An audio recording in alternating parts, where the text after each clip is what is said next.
no low ink preview. Not this, not today. But there will be Thursday. It's too much to talk about today. Will I be taking questions from chat? Kind of. Sort of. Not really. During the actual podcast, like I just go through my notes and I just don't stop. And I know sometimes I'll keep an eye on chat, and sometimes I'll see something like, oh, I should respond to that. But most of the time I just kind of roll through what I got written down. Just if I get like off track, or I start reading chat and this at the same time, like my brain just kind of turns to mush and I don't really say anything. So it's usually better for me to just roll through what I got, and then when I'm done talking about something, I look back and see if there's something. If you have a question, now would be a good time to ask before we get started in like 6 minutes. And I'm literally still doing a little bit of research on some things.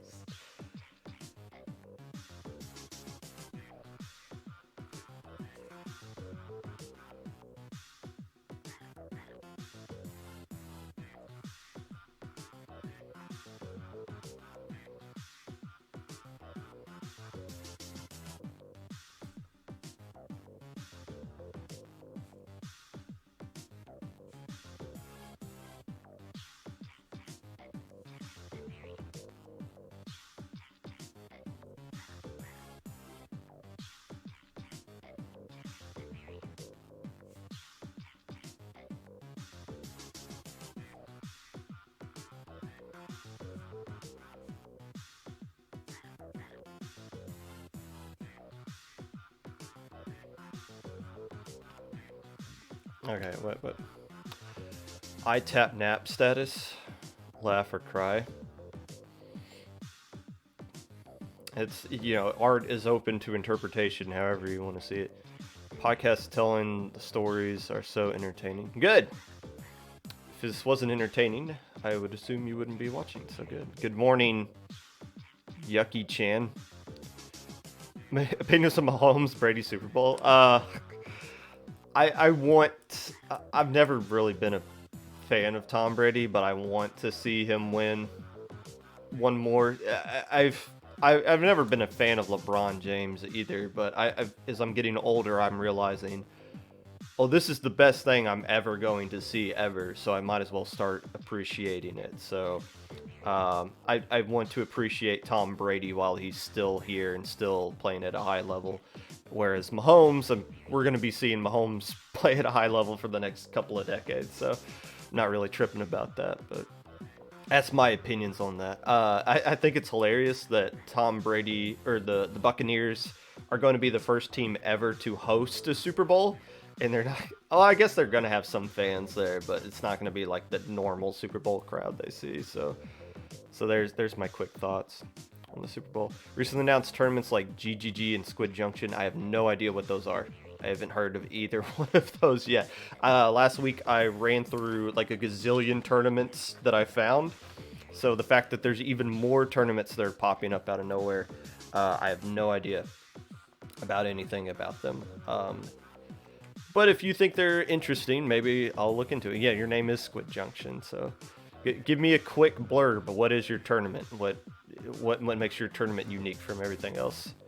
What are your thoughts on disestablishmentarianism? I will do more research on that and get back to you possibly never. Going through ITAP's entire SAC in depth for 3 hours. I talk about ITAP a lot. Whatever gets the views. You guys like it when I talk about ITAP too. Can't wait as a Chiefs fan. Well, you're going to have to wait for 2 weeks. But I think your future is very bright if you're a Chiefs fan. Someone needs to rank U.S. presidents by divs. How to get canceled on Twitch. This very easily.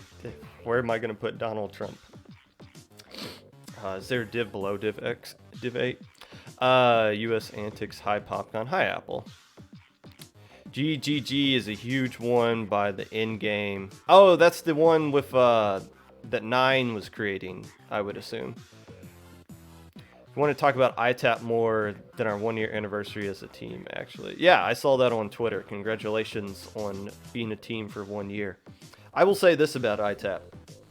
Now that Persistence has disbanded, we've needed a new team to rise up and take over that mantle of a team that finds new ways to shoot itself in the foot and it finds new and interesting ways to lose sets in tournaments for things that are completely outside of their control. ITAP has taken up that mantle. What a crazy year or crazy month ITAP has had for these tournaments.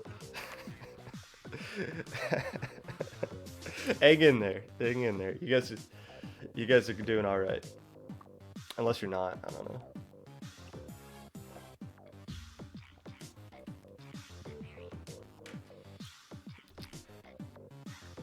Hello there, King. Is that Gengar? King Gengar 16. 16 Gengars. King Gengars. My question is, I was going to refer to that in a second, but my question is, did that fire alarm cause you guys to lose a set or a game or anything, or did you just get over it after that? Excuse me.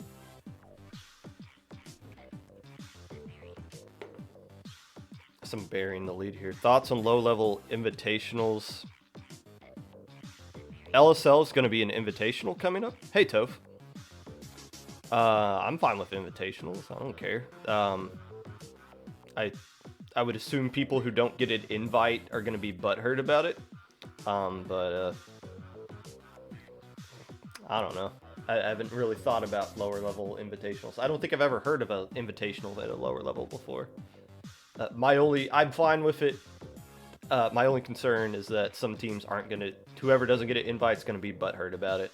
And you guys tend to, when you get butthurt, you tend to go to Twitter and share your butthurtness around for whatever reason, because you guys are soft.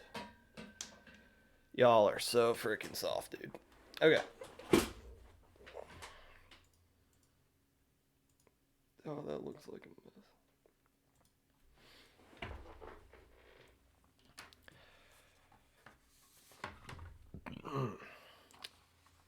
Hello, friends, and welcome back to the Popcast.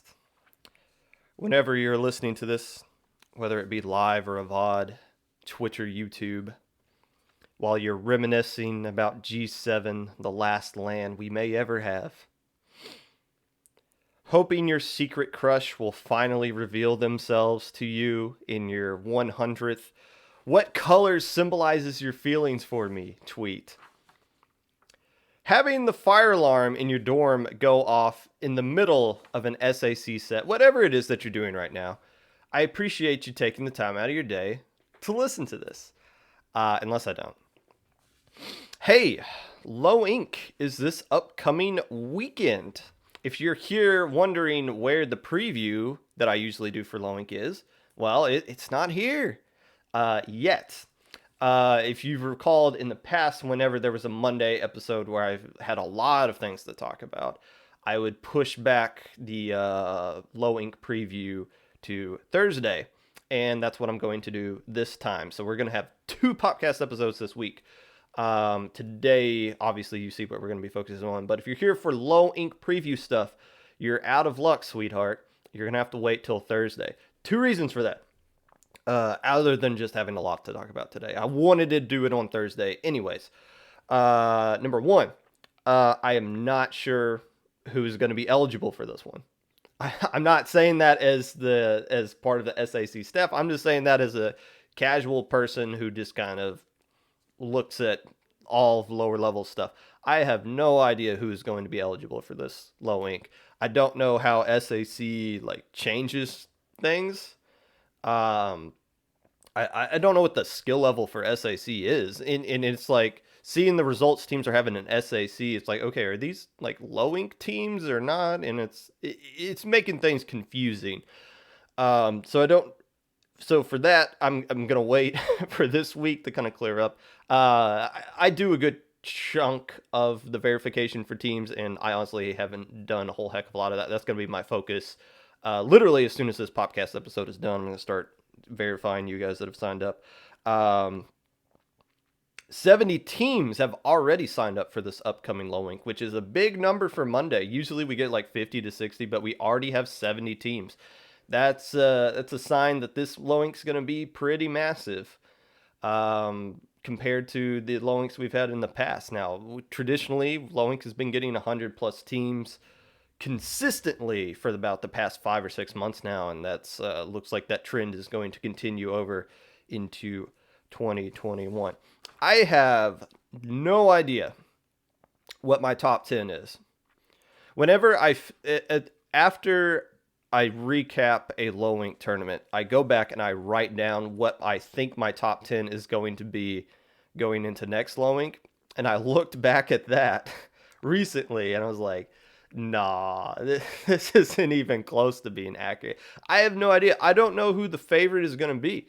There was one team I had in mind that I felt like was head and shoulders above everyone else, but now after going through SAC and what's interesting about going through SAC is playing. I get to actually play against you guys, so I get to see you guys, a lot of you, firsthand. So it's like that changes my opinion on things as well, as far as like a top 10 is concerned. So it's like I don't really know who the favorite's going to be yet. But if you come back Thursday, I will tell you what team will win low ink.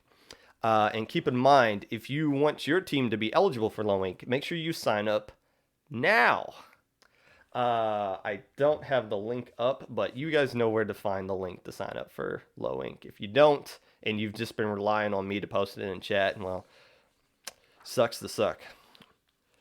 Today, I'm going to be covering my thoughts on the SAC Tournament Number 2 of the season.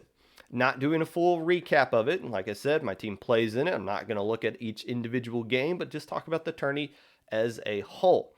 However, Ash Cup 7 that happened yesterday, I am going to be talking about that in a recap fashion. One of the few tournaments I'm actually going to recap this month. I think I haven't really looked into a tournament in depth since Minnow Cup. We've had a crazy number of tournaments this month. Only a handful. No, a little Squid League happened as well. So I guess this will be the third low-level focused only tournament we've had this month. So pretty big, huge numbers there. Can we just take a moment before I get into my list or the topics? We had 6 doggone tournaments on Saturday. Ink Theory, Salmon Series, SAC, Midway, which was more of an invitational kind of, because it was top 8 of Midway, so but still counts as a tournament. It's dangerous to go alone. And one more that just completely slipped my mind. Ink Cup 2 happened. So there you go. That's 6 tournaments on one day. That's just too many.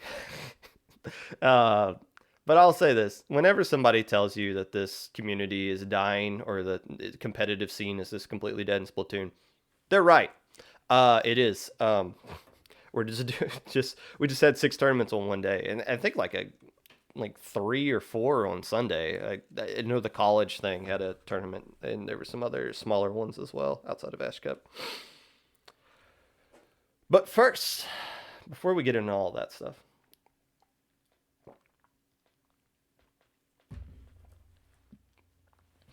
the December rankings finally came out last week. In the middle of January. Now, it takes some time for these things to come out. This is just the third time the monthly rankings have come out at all, so there's still some kinks to work out in the process, I'm assuming, from the ranking folks who do the ranking stuff. This time around, I do have the list up. If you want to look at the list with me, I will put it in chat. If you're watching this as a VOD on YouTube, why don't you love me enough to watch me live? But I appreciate you either way. Just like type out that letter by letter. That's what you get for not watching live. Here's what's interesting to me. As far as the lower level is concerned, I always want to point out the teams that make this list. But it's always been a case of the reason some of these teams are on this list is because of the teams that don't play in enough tournaments to make themselves eligible to be on that list. So it's like Destiny Troops is number 57 on this list. Does that mean we're the 57th best team in the West outside of Japan? No, absolutely not. We legit lies, we're not even. I wouldn't put us in the top 70. But since certain teams don't play in enough tournaments to be eligible, we make the list. But here's some interesting things. Since lower level teams are playing in enough tournaments to be on the list, we get to see what people think as far as the rankings are concerned. And there's some weird stuff this month. First off, let's point out the teams that made the list that are considered lower level, I guess. I don't know. Squid Row, the team that finished second place in last Lowink, is number 60. Okay. That's like the lowest I think we've seen a second place Lowink team be put on this list. But again, more teams this time around. I'm glad that Lowink second place made a spot somewhere here. So shout out to Squid Row for doing that. The team that won Lowink is all the way up at number 51, Fluency.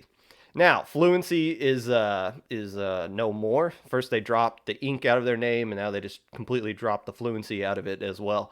Again, this is just for the month of December that we're looking at. So Fluency was still a thing in December, so they do enough to make the list. They're obviously not going to be on the list next month, but it's still interesting to see that the Lowink champion is at number 51.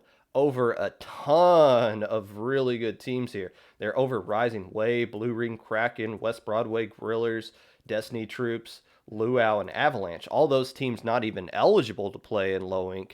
So it's like that winning that tournament against a bunch of teams they couldn't touch or play against because they weren't in there, with their best win coming against a team that got ranked number 60. Really, really interesting that Fluency is high up on that list. Now, Fluency, I said, was going to be the team to win Lowink because I looked at what they were doing, and they were kicking a lot of butt leading up to it. So it makes sense that Fluency would get that high. I don't think it's just the Lowink result that got them up there. So whoever wins next Lowink, don't think you're just going to automatically leapfrog a bunch of other teams. That's just more credit to what Fluency did that entire month. Here's what I find absolutely hilarious, and I am never going to let this die. I'm going to drive this stake into the heart of Luau until the end of time. Luau beat us twice in December. They didn't flat out curb stomp us, but they beat us 2-0 in the NA Open and in High Ink. We had our opportunities to win those games, but credit where credit is due. They beat us twice. In fact, I don't think the last time we beat Luau was in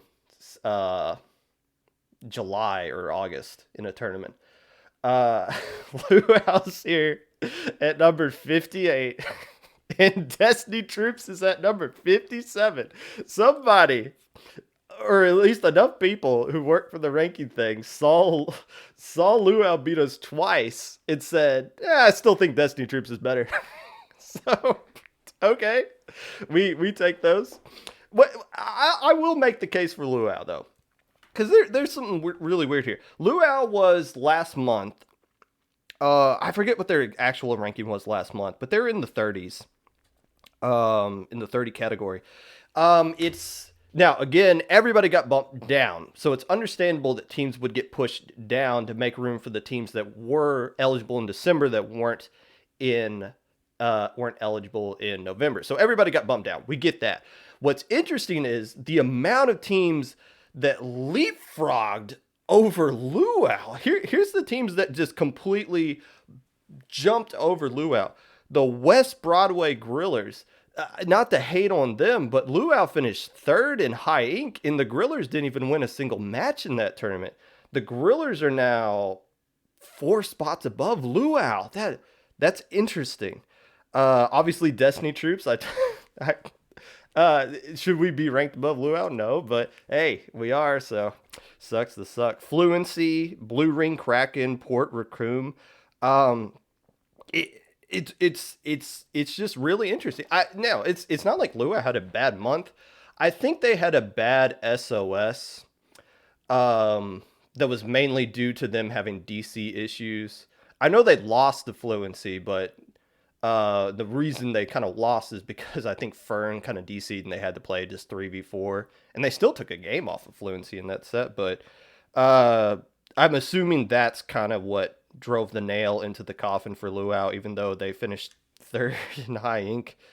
Um, Now, why am I pointing this out for Luau? Am I hating on the ranking system? Am I being a fanboy for Luau? The answer is no to both of those. Let me explain why I'm pointing this out and what it means for the community as a whole. Uh, it kind of shows the disconnect that we have between all of these organizations that are ranking things. The more people we have bringing in to look at what's going on in these tournaments, the more different perspectives we're getting from a lot of different people, which is something we should appreciate. Take the Luau Destiny Troop thing as an example. SAC had, when they did their podcast, I don't think this is like official, but they kind of hinted at the fact that Destiny Troops and Luau were the two teams that were like borderline. Like it seemed like either they were both going to get in, or like one was going to get in, one was going to get cut. But they made it seem like Destiny Troops and Luau was on that borderline. If you go by the ranking here that happened in December, now keep in mind, this is just a snapshot of December, not a representation of these two teams as a whole. You would think, okay, Destiny Troops is going to get kicked out and Luau is going to stay in, because that's what December looked like. And now there was one tournament that happened before SAC started in January that was the testing ground New Year thing. Destiny Troops didn't play in it, and Luau did. So it's like, okay, maybe Luau did something massive in that tournament to get him banned from SAC, but they didn't. They finished 30th out of 41 teams. Went 3-3, but one of those wins was because their opponent dropped. So basically a free win there. So it's not like Luau did anything interesting in that tournament that would warrant them being banned from SAC. So it's interesting. We look at what Destiny Troops and Luau did recently. If you just go by the monthly ranking staff, and the monthly ranking staff doesn't decide who plays in what tournaments, but if you just go by what their snapshot of the community is, Destiny Troops should be out, Luau should be in. What SAC staff ultimately decided, though, Destiny Troops should be in, and Luau should be out. Now, the SAC staff got it right. They got it right, because Destiny Troops is currently ranked number 3 in the SAC standings right now. Luau is just won the Aquatic Cup, sweeping Temptation and beating Fantasy, which was looking like a really good team. That Fantasy team, they beat them twice. So Luau obviously a little too good for SAC, but if you just look at how other people view them, they might have got in based off of what they did in December. It's just interesting that we all look at in tournaments, and we all look at the information that's given to us, and we just process it all kind of differently. And here's what I really love about the monthly rankings, is how transparent they are. Roundy came on the Popcast and answered a lot of questions that I had for him about the ranking process.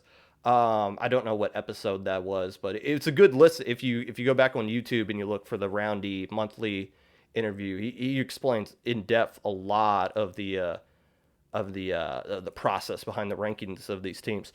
A lot of these guys stream their actual list, like their personal list of the top 60.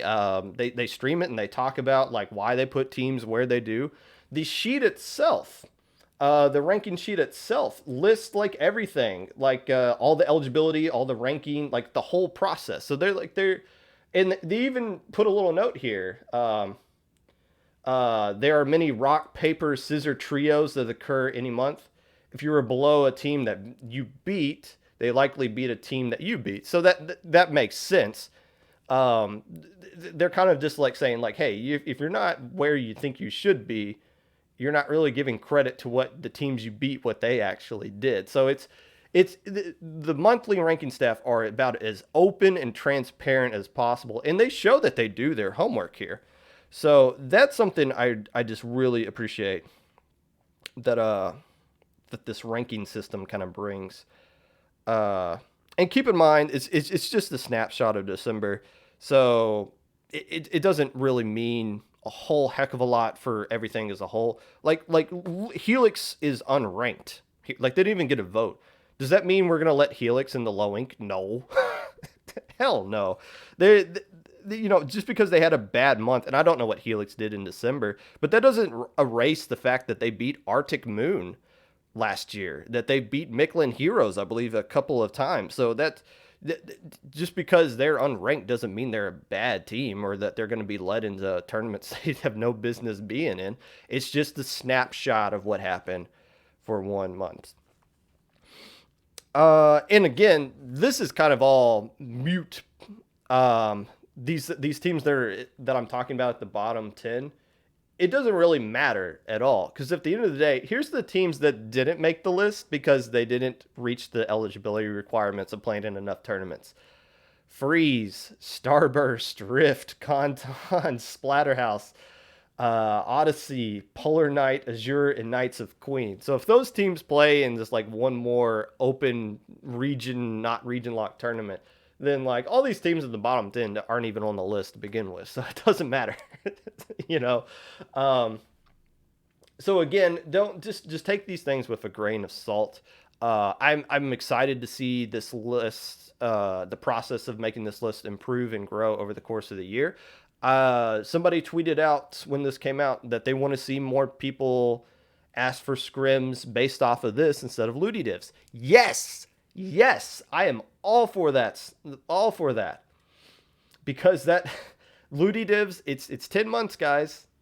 It's 10 months. The looty divs don't mean anything anymore. They didn't mean anything 8 months ago. They sure as heck don't mean anything 10 months from now. So there you go. I appreciate this list. And at least for the next 6 days, I can say I'm better than Luau, baby. That is hilarious. Sir Skid, man, number 58, man. It's hard to see you down. It's hard to see you that down below. All the way up here at number 57, the view's pretty good. You wouldn't know what that feels like, would you?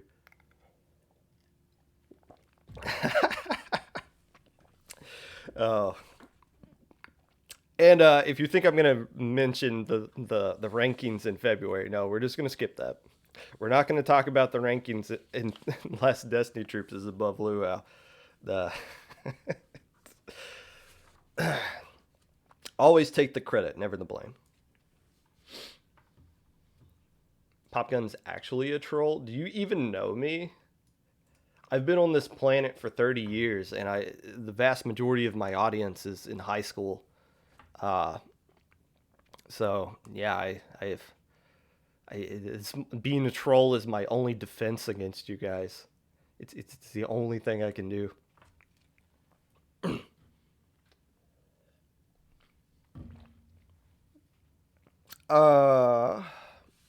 Moving on. SAC Tournaments Number Two. Again, not going to do a full recap here, like I normally do for a tournament. Just going to give my thoughts. First off, congratulations to Xanadu for winning this tournament. I said last time at the end of the first tournament I felt like if it was a one-day thing, Xanadu would not have gotten knocked out in round one of Top Cut, which was on Sunday. I feel like they would have won. I don't know. I mean, it's easy to say what woulda, coulda. If ifs and nuts were candies and nuts, we'd all have a Merry Christmas. You got to just go by what the actual result is. But this time around, Xanadu winning, I feel like for them is poetic justice. It is kind of relieving. So credit for them. Good for them. You know, they beat Destiny Troops in semifinals. And we had them. We had them down. We were up 2-1. They beat us on their counter pick, and we got the counter pick game 5, and just had a bad 10 seconds and it fell apart from us. So close loss on our end, but you know, I'm big fans of Xanadu. They're definitely a team we enjoy playing against. And it's nice. There's some teams are not, how should I say this? The most pleasant to interact with in these tournaments. So it's kind of refreshing when you get to a game, when you get to a semifinal match and it's a team that's like, okay, look, we're going to work together to make sure this actually works. We're going to just get along and play these games. It was a great set. I didn't see, I mean, I guess none of us saw the grand finals against Xanadu versus Avalanche. All we know is that Avalanche lost 0-2, and that's set play, so it's not like they got swept. They could have Xanadu could have won both of those 2-1 or 2-0, so who knows. So I don't really know what to make of that, but that's Avalanche's second place finish in as many tournaments, and that currently puts Avalanche at first place overall on the leaderboard. Now, another thing to point out, there were a lot of less teams than what we saw. A lot of less teams than what we saw in the opener. There were 60 teams in the opener, 39 were here. Why is that? Why did we see the huge drop off of teams? The main culprit here is due to the time change. It's the tournament 1 started at 1 p.m. Eastern time. Tournament 2 started at 6 p.m. Eastern time. This is something SAC and Midway have traditionally done, which is have that kind of switch up the time zones so that it's more appealing to the entire planet as opposed to just trying to find that one time zone that works for everybody. But as a result, I don't think there was a single EU team that played in this one, and why would you? It started about midnight local time. Now, personally, I'm fine with a 6 p.m. Eastern time slot, because that works out perfect for me and my guys. But I'm obviously NA biased. And I wasn't happy with the 2-day thing in week 1. And I talked about it. And I'm thinking, like, if I was EU, and I know a good chunk of my live audience is Europe, probably isn't super thrilled with the fact that you can't play in this tournament. So let's just point it out. And I'm not sitting here like trying to critique SAC or offer, here's my unsolicited advice. But here's just one thing I want to point out. Here's the current standings for SAC right now. The top 8. So the top 8 advanced to the final tournament. Here's what the top 8 looks like. From 1 to 8. Avalanche, Xanadu, Destiny Troops, Exotic, Bootleg Team, Sea Boys, Day Old Sushi, and then there's like a tie here for 6th place or 8th place. On Crack and Unknown Squids both have 6. Well, wait, no, there's a 3-way tie here because Day Old Sushi has 65 points as well. And I think that's just listed alphabetically. Okay, yeah. So I don't know how they do tiebreakers for that. I don't think there's going to be a tie at the end. Not when you get 4 tournaments and more points are going to be out. So there's a 3-way tie between 7th place and 9th place there.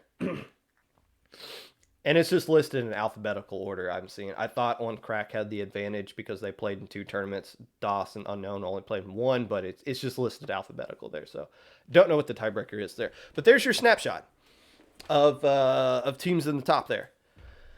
Of these teams that are in the top 8, they're all North America. they're all North America. I think Exotic. I don't know what Exotic's case is. I think they're either EU or they have EU players, or they're just younger to where they can't stay up past the tournament time. Has some EU peeps. Okay, thank you, Roundy. So that knocked out Exotic. Now, Exotic, they're going to be fine, I feel like. They won the first tournament. Again, they didn't win it in like dominant fashion, but they won, they did enough to win the tournament.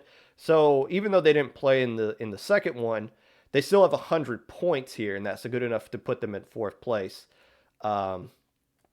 Which is, so I think Exotic's going to be fine.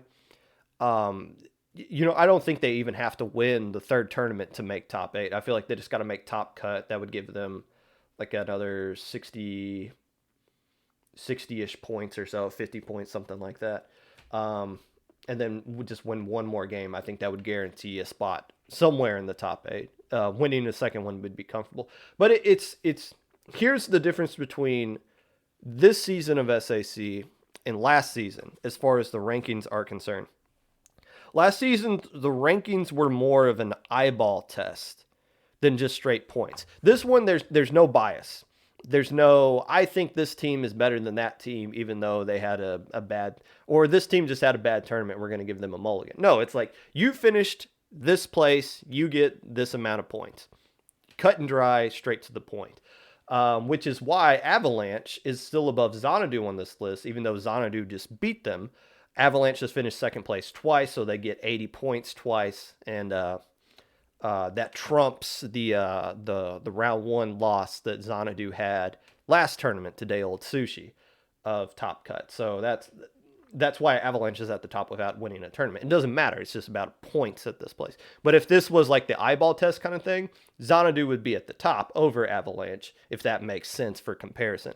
Now, why is the other key difference here as far as North America and Europe is concerned is that now there's only 4 tournaments. Last season there were 8. And that's a ridiculous amount of tournaments to have. And I think that's why they cut down on it. There was definitely some burnout at the end. Like the tournament 7 and 8, there was just a handful of teams signing up for it. It's like, I'll take my loss to Narwhal Gaming some other day. I'm fine. But now there's less opportunities to get points. And if you're Europe, you basically only have 2 tournaments where you have to show up and show out. Like, you can't have a bad tournament, or otherwise you're just not going to make top 8. This top 8 is going to be North American dominant. I think Tyrant Inc. would have an opportunity if they could play in all 4 tournaments to make top 8. But they only got 25 points out of tournament 1, so it's virtually impossible for them now. They would have to win this next low ink or this next SAC tournament, and then convince somebody else to play under their name, I guess, to get into the top 8. So there's less opportunities for Europe to get points this time around. And since there's no eyeball test, they can't get like the benefit of the doubt. Like, well, you didn't play in this tournament, but we know you're still good enough to be in top 8, so we're going to put you in there. So that is what it is, which is a stupid thing to say, but it's applicable to the situation, I guess. So that's just something I wanted to point out. I'm not being critical of either thing. Again, if you're North America, you don't care. This system works perfectly for you. This is amazing. It's basically built for North America to win. If you're Europe, I can understand why you would be kind of frustrated at this. So I did want to point that out. Is there an easy solution to this? No, there is not. Could you just do everything at 1 p.m. on Saturday? I guess. But then you're not going to have tournaments every other week because SAC does not have a monopoly on that 1 p.m. time slot. We had 2 tournaments Saturday at 1 p.m. Eastern time. So if SAC did it, that'd be 3. And we just, so there's a lot of factors that go into this thing as far as why teams are getting ranked, or why tournaments happen at certain times that they do. So this is something I wanted to point out. I understand, but another issue, or I guess not an issue, I don't see it as an issue, but another topic of conversation of this tournament is the length of time that it went on, which wasn't really an issue to me, but it's something worth noting. The tournament was 5.5 hours. That's fine. For a Swiss tournament, 6 rounds into a top cut, 5.5 hours is pretty doggone fast, honestly. There have been, back when Low Ink was a 1-day tournament, those suckers dragged on for way longer than 5.5 hours. So there's not, I don't have much criticism for that. Should the format be changed? I guess it could be. Some people were making the claim for groups instead of Swiss. Once again, being biased, being a team that's at the top of the leaderboard, I'm all for groups. If you're telling me that I can be scripted to make it into Top Cut instead of just hoping that we don't have to play Xanadu again in Swiss and we can just avoid them and then play them in like a best of 5 set instead of a best of 3, a best of 5 set where we control the maps as well. Yeah, I'd be all for groups. That'd be awesome. And also knowing that we could even get upset in groups and still make Top Cut. Like we don't have to win our group. Like we could just beat the teams we're supposed to beat. And if one of them just pops off and knocks us out, it's like, okay, we're still going to make Top Cut anyway. So yeah, I'd be all for groups. Why would I be opposed to it? If your team at the bottom of this leaderboard, and you're going to be scripted to lose every single game you play, that's not going to be fun at all. So there's the disconnect there. You're never going to make anybody perfectly happy. Will groups cut down on the amount of time? Yeah, in theory it does.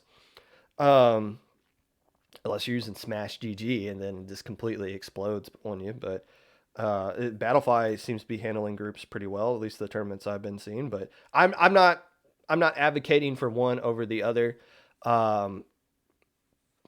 It's just something people were pointing out a lot in the feedback thing.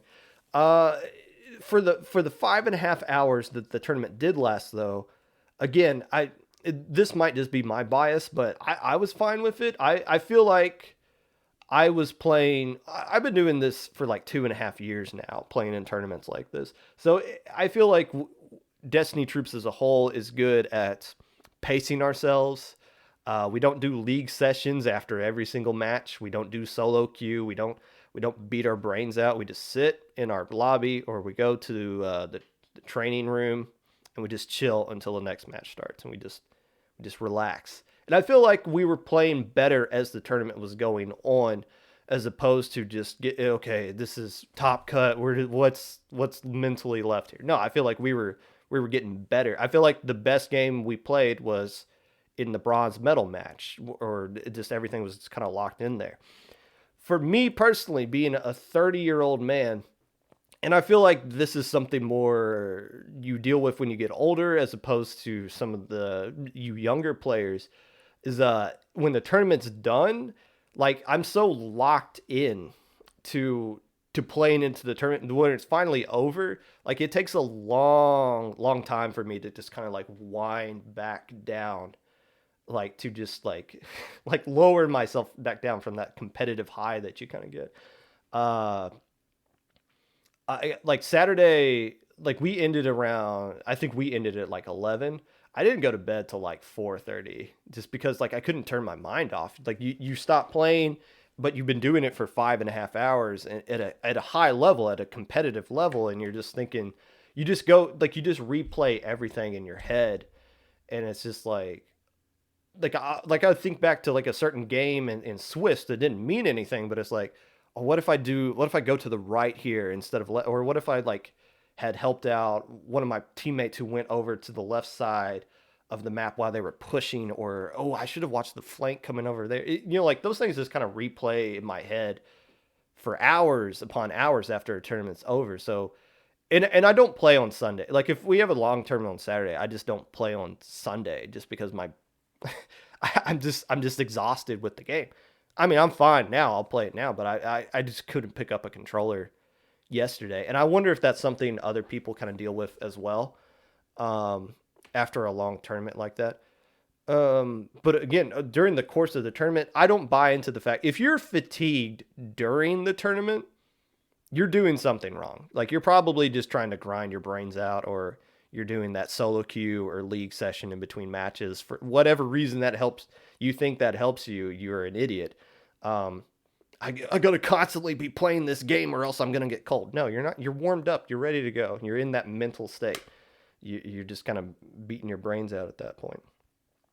Lastly, people ask for this to go back to 2 days. Stop it. I don't want to plan my entire weekend around a tournament that can be done in 1 day. Again, why is Lowink a two-day tournament? It gets a freaking 100+ teams for it every single month. You can't determine a champion of 100 teams in 1 day. But if you're just going to get 39 teams to sign up for your tournament, that doesn't need to be a 2-day thing. If it's a 2-day thing, I'm just going to be like, look, Zondu's 5-1, but they have the highest opponent win percentage. They're number one on the list. Just give them the doggone trophy for this one. I'll take we finished, fourth in the Swiss or something like that. Just give me my points. I'll see you guys in top 8. Like, there's no need to do 2 days. The people that are asking for 2 days, stop it. Okay? You are ruining it for the rest of us. Let's just get these tournaments over with. Please. Again, if you need if you feel like I'm not playing good enough because these tournaments are lasting so long, I get that, because 5.5 hours is a long amount of time to do anything. But if you feel like your skill level's waning at like hour 5 or like at Top Cut or something like that, pace yourself better. Or go to Twitter and just be like, this tournament needs to be shorter, and just hope the TO see it and be like, this person tweeted this. They're right. We should fix this. They were onto something. But there you go. That's my thoughts on the tournament without actually talking about specific games. Enjoy it. I love SAC. Destiny Troops is we realize this is our last ride through this, and it's a memorable one because we've kind of grew up with SAC. A lot of our players have been with us for a long time, have a lot of fond memories of SAC back in season 0. So we're just treating this as more like a glory trip, I guess. Just like we're just enjoying this tournament because we know it's gonna be the last one for us in SAC. Stop tweeting feedback. Yeah. Yeah. There are feedback channels in Discord. If you're hoping change happens, tweeting isn't going to help. You need to go to actual feedback channels and leave your thoughts. Does top 8 in SAC get banned? Traditionally, yes. The term they use is graduate. Now, I'm not a spokesperson for SAC. I don't know if that's the case or not. I'll tell you this right now. Destiny Troops is banning ourselves from SAC. Whether we make top 8 or not. I would be surprised if we didn't make top 8, but this is, I don't need SAC to tell me I'm banned or not. We're leaving, which is what it should be. Look, you shouldn't want to stick around in these kinds of things. You shouldn't want to be in the lower level forever. At some point, you got to be like, okay, we're getting good results elsewhere. We need to focus on grinding as a mid-level team. Which there are mid-level teams here. I'm just saying. You shouldn't want to be constantly in these tournaments. You want to get out of here. You just got here. What is this about? I don't know. I have no idea, honestly. It can be whatever you want it to be about, I guess. We can talk about trumpets. I played trumpet in high school and college. We can have a trumpet podcast if you want. Or we could talk about Ash Cup 7.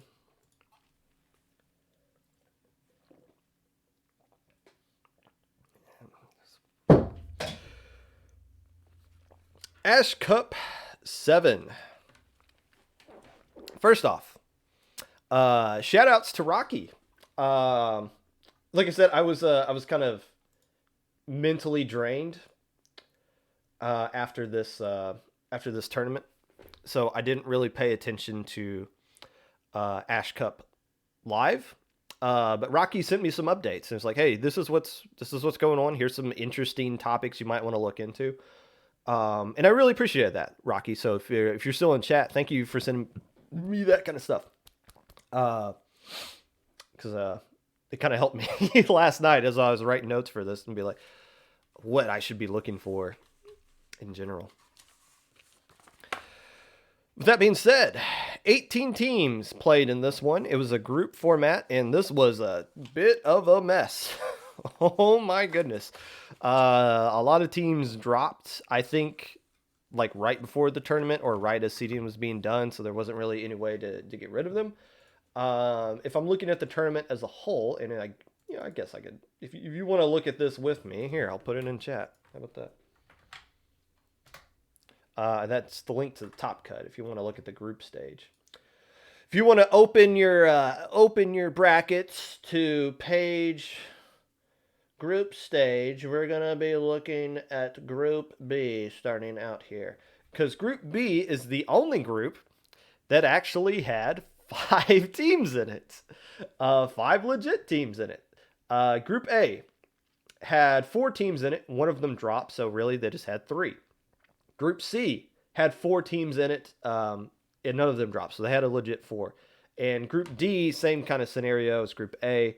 4 teams, but 1 dropped. So 2 groups had 3 teams, 1 had 4, and 1 had 5. It's a complete mess. It's not the TO's fault this happens. Teams just drop. Things come up. Well, unfortunately, we had the drop from the tournament last minute this past week. I get it. Things happen. But when you have a group tournament, it leads to some really janky stuff that's out of some people's control. But let's look at some matches here that happened in the group stage. First off, Wipeout Punks beat Twisted Time 2-1. This was in Group D, and this is significant because Wipeout Punks was seeded 5th in this group, and Twisted Time was seeded 2nd. I'll talk more about Twisted Time later, but this Twisted Time still made top cut and did pretty well in it. But for Wipeout Punks, a team that was seeded 5th, they didn't win. They didn't do enough to get into top cut, but this is still a really nice win and a nice upset, something I wanted to point out. I have no idea who Wipeout Punks are. Never heard of them before, but they can find a way to get a few more wins here, shaping up some of those 1-2 results. They may be a pretty decent team going forward. Elloptic 2-1 over Owo Gang. This was on stream where Owo Gang won game 1. Elloptic completely dominated game 2. Arguably dominated game 3, but Owo Gang had their moments on Clam Blitz at Piranha Pit. Had a push where they could have gotten lead, possibly KO'd. So Owo Gang had their moments here where they could have won this one against a quality opponent like Elloptic. It would have been a good upset. Elloptic was seeded number 2. Owo Gang seeded number 4, and this one was, again, on stream. So, a nice match to note out there. Lastly, Twisted Time 2-1 over Infinite. After Twisted Time got upset, you're basically, and they got upset in round 1 to Wipeout Punks. You're basically put into this situation where you have to win out for the rest of the tournament if you want to make top cut. That's really stressful. That's why I don't like playing Xanadu in SAC Swiss in like round 4 or 5, because it's like, okay, we lose this, the rest of this tournament's going to be stressful. So here you go, Twisted Time. They lose round one, an upset, and now they have to play at the number one seed in their group in Infinite, and they beat them 2-1. So that's a nice bounce back in what saved Twisted Time's life is winning that game 3 against Infinite. Both teams did make top cuts in the Group B, the 5-team group in that group. And again, you have to win. Put in a situation where you have to win. A nice response for Twisted Time. Winners from the group stage. Give me Pulp. Also Tonkin. I don't know why they have 2 names for their team. That does not help with brand recognition, but for it is what it is. I guess Stream just called them Tonkin, so I guess we're just going to go with that. Tonkin, they were seeded 4th in Group C, and it finished 2nd with a 3-1. Their only loss coming to Resilience, but that loss was a 2-1 loss, so a very close loss there from Tonkin, who played above their seeding. Again, basically seeded to finish last in their group. Still made it in the top cut anyway.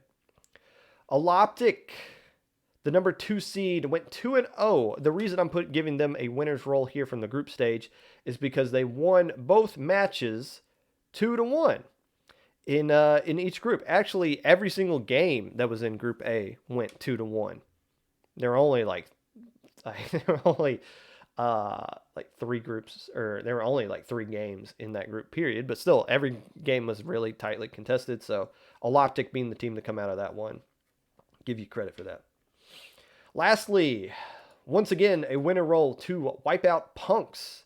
Seeded 5th in the 5-team group, got 2 upsets and a close 1-2 loss to Kingmaker. If they find a way to win one more game against those guys, they might find a way to make it into top cut over some quality teams in a strong group there. So Wipeout Punks didn't make top cut, but still had a very good tournament from what they did in the group stage.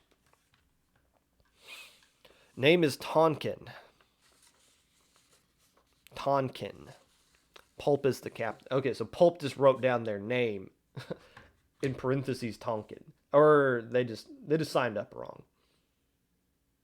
For whatever reason. I'm assuming Tonkin's a new team. Because Pulp was on Citrus, right? Or am I just kind of making that connection because oranges have pulp in it? I might just be making up stuff. Oh, I should have brought more water.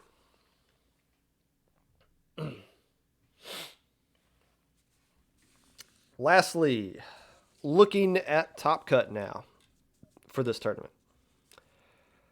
A lot of interesting things to talk about with this Top Cut as far as things are concerned for the Geek Squids, Resilience, Twisted Time, and obviously the team that won this whole tournament that I'll get to in a minute, Booyah Gang. Well, let's look at a couple of matches here because there are some really good matches that happened in this tournament. First off, in round 1, Elloptic versus Geek Squids. Geek Squids win this one 3-2. I don't really know what happened in the set because it wasn't streamed, and I don't know if either one of those teams have a VOD of this, but I'd be interested in seeing that. This one, as Rocky pointed out to me, is a bit of a rivalry that has some history here. I'm assuming Geek Squids and Elloptic have played against each other in the past, and I haven't gone back and looked at that series history between each other, but Rocky pointed out these two teams actually played in Ludi last season. They were in the same groups, and Geek Squids won that matchup 5-3. So there is some history here between these two teams, and it came down to a game 5 in a very close set. Elloptic, a team that's kind of up and down. You know, they made Alpha Bracket in the past. Sometimes they fall down to Gamma. It's we've not seen a lot of consistency out of Elloptic that we would expect to see at this point in their team's career. Geek Squids, kind of the same case. So two teams with kind of similar, kind of in the same situation in their team's life that they are right now, meeting up and having a great set there in game 1 or round 1. Another match to point out in round 1, Resilience over Infinite. 3-2. Once again, I don't know if this one was streamed. The match that was streamed in this round was Twisted Time and Tonkin, which was 3-0. So not the sexiest matchup that happened on stream, but Resilience and Infinite had a good set. Again, no idea what actually happened in this one. I didn't. I wasn't sent any information either, so I don't really know what to say about this other than Resilience, a new team made up of some players that formerly of Bread Gang, able to come out. And Resilience had a really good tournament in SAC, which I'll talk more about later. So a good weekend for them in whole, but able to hold on and beat Infinite there. A good team, a good up-and-coming team that I feel like I don't talk about enough, but they are pretty decent. So a nice win there for them. In semifinals, this one was on stream. Geek Squids versus Resilience. And I'll say this now. Get used to me saying Geek Squids versus Resilience because I feel like these two teams are going to be playing against each other a lot in these upcoming lower level tournaments.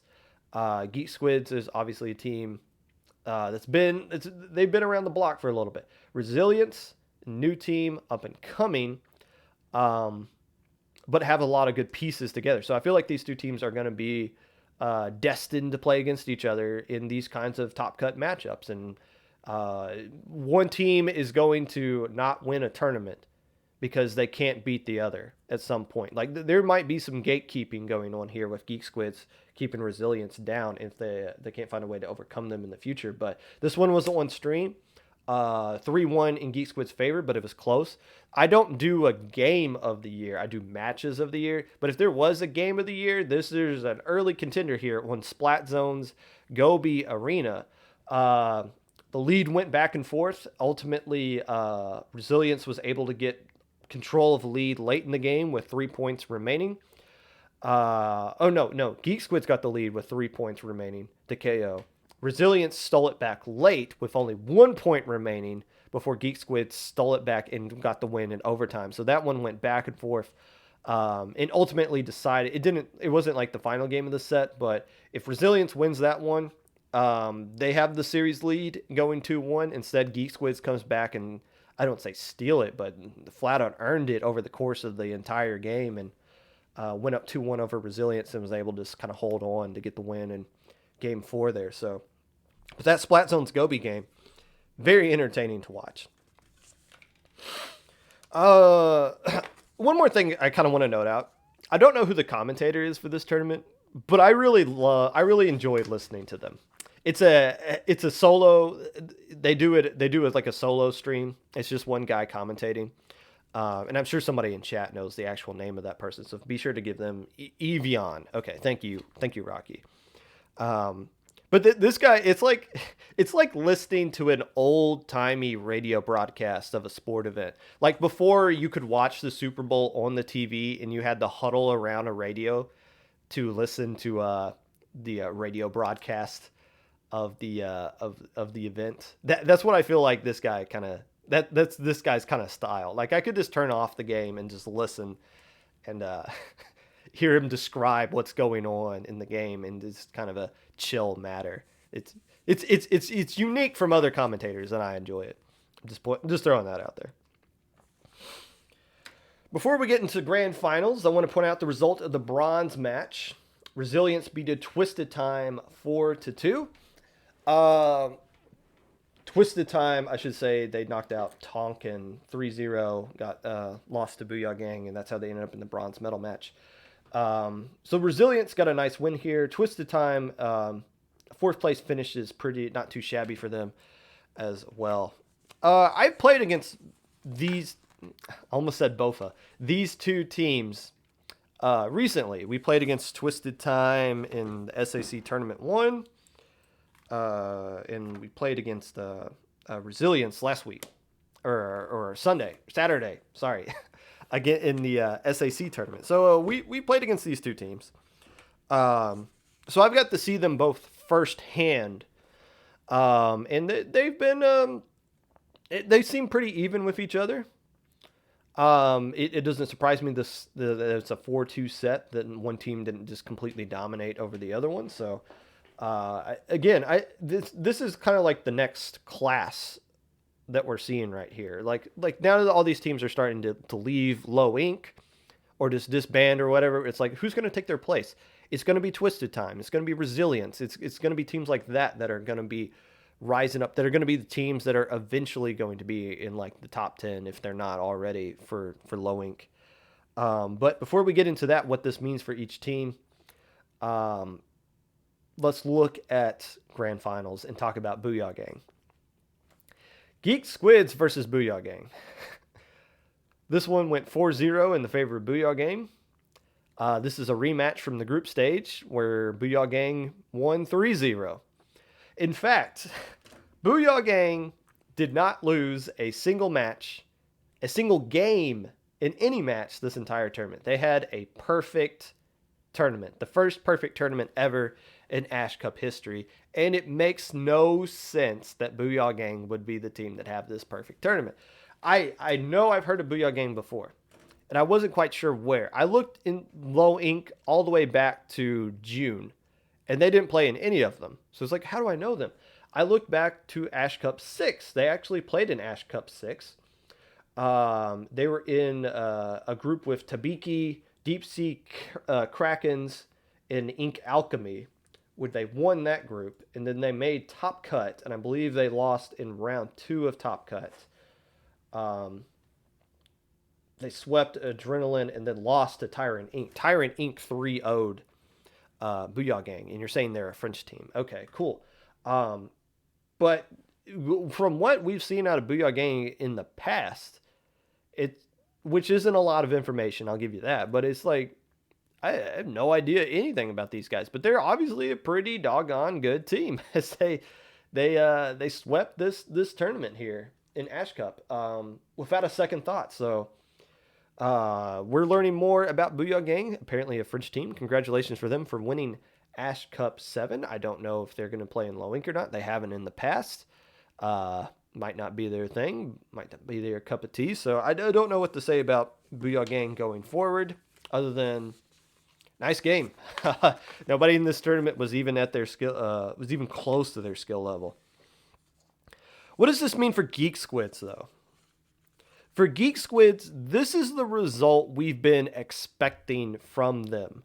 They're no longer the cute team where it's like, oh, cool, they made alpha bracket, or like, oh, nice, they're winning 5 games in low ink. No, you get like 2 tournaments where it's nice that you get to do that, but now it gets to the point to where, okay, start doing something.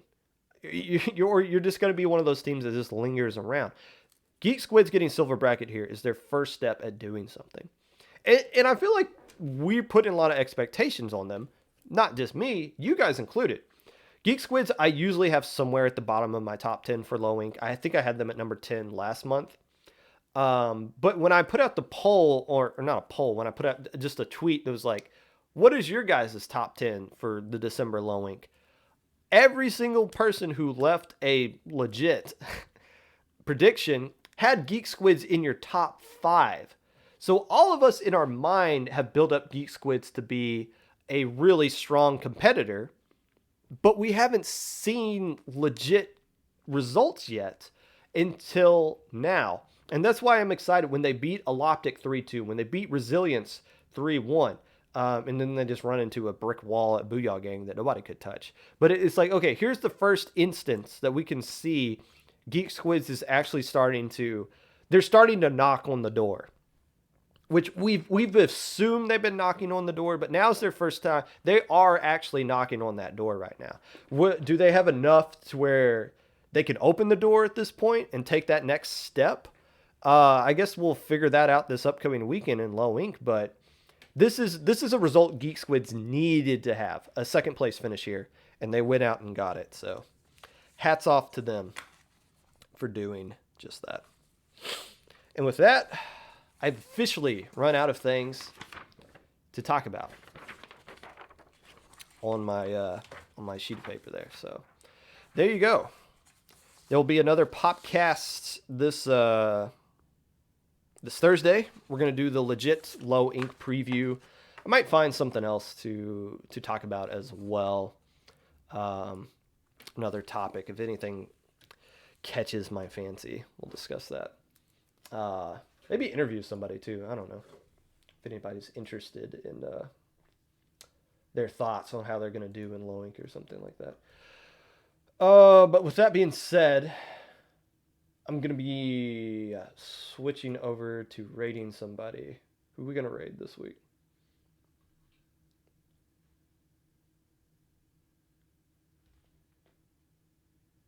Keen's doing the slowest, shortest stream ever. Let's go to Snowpoke.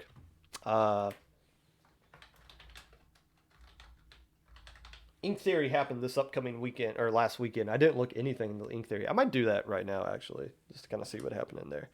Come back. Thank you for watching. If you would like to be a part of the podcast in any way, feel free to reach out to me on Twitter at Mr_Popgun, Discord at Popgun #5882, YouTube at 25Popgun, Twitch at Popgun25.